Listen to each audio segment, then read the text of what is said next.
எது சரி அப்படின்னு பேச ஆரம்பிச்சோன்னா டிஸ்கஷனுக்குள்ளே வருவோம். யார் சரின்னு வந்துன்னா டிபேட்டுக்குள்ளே போயிடும். குடும்பம் அப்படி தான் ஆயிடுது. யார் சரி அப்படிங்கிறதுக்குள்ளே தான் போய் நிற்கிறோம்.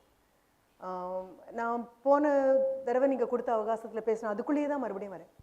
குடும்பத்துக்குள்ளே இருக்கக்கூடிய எல்லா அங்கத்தினர்களையும் ஒருத்தர் இன்னொருத்தரை டிஸ்கவுண்ட் பண்ணி குழந்தைங்க முன்னால் ப்ரொஜெக்ட் பண்ண முடியுமே ஆனால், ஒருத்தர் எள்ளி நகையாடுறதையும் கேவலப்படுத்துறதையும் குழந்தைங்கள் ஆடியன்ஸாக இருந்து பார்க்க முடியுமே ஆனால், அந்த தாய் தகப்பன் முன்னால் அந்த குழந்தைங்களுக்கு எந்த விதமான, நான் மரியாதைன்னு சொல்கிறது, don't mistake, I personally feel respect is the best kind of love you can give to anybody.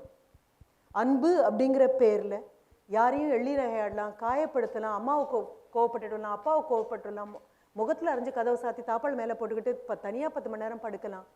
இதுலலாம் அன்பு இருக்கிறதா எனக்கு நிஜமாக தெரியல. ஏதோ டிபார்ட்மெண்டல் ஸ்டோரில் கேட்ட பொருளாம் கிடைக்கிற மாதிரி தாய் தகப்பன் கேட்ட பொருளெல்லாம் கொடுக்குற மாதிரி இருக்குது. நான் சொல்லக்கூடிய அன்புங்கிறது காயப்படுத்துறதுக்கு 2 நிமிஷம் முன்னால் யோசிக்க வைக்கக்கூடிய அன்பு.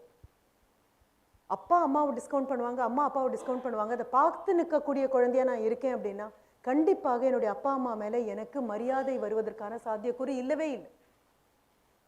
இவங்களால இப்படி பேச முடியும் அப்படின்னா அந்த குழந்தை அது பேசும். அந்தரங்கத்தில் நம்ம மிக்ஸ்அப் பண்ணிக்கிறோம். இந்த ரோல்ஸை மிக்ஸ்அப் பண்ணுறதுனால வந்த ஒரு பின்விளைவு தான் இது.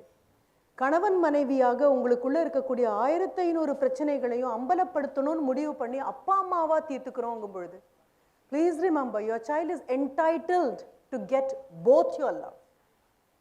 ஒருத்தரை டிஸ்கவுண்ட் பண்ணி இன்னொருத்தரை டிஸ்கவுண்ட் பண்ணாமல் தொடங்கும் போது தான் இந்த ப்ராக்சியாக மாற்றணுங்கிற நினைப்பே வருது.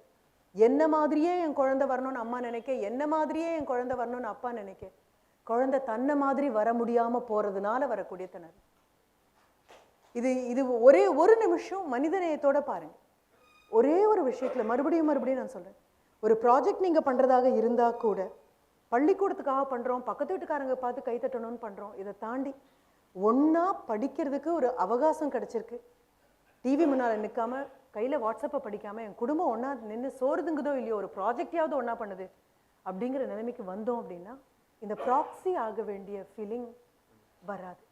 அவ்வளவே தான். குழந்தை என் ப்ராக்சி ஆகணும் அப்படின்னு முடிவு பண்ணிட்டோன்னா ஆல் தி வெரி பெஸ்ட், அவ்வளோதான் சொல்ல முடியும்.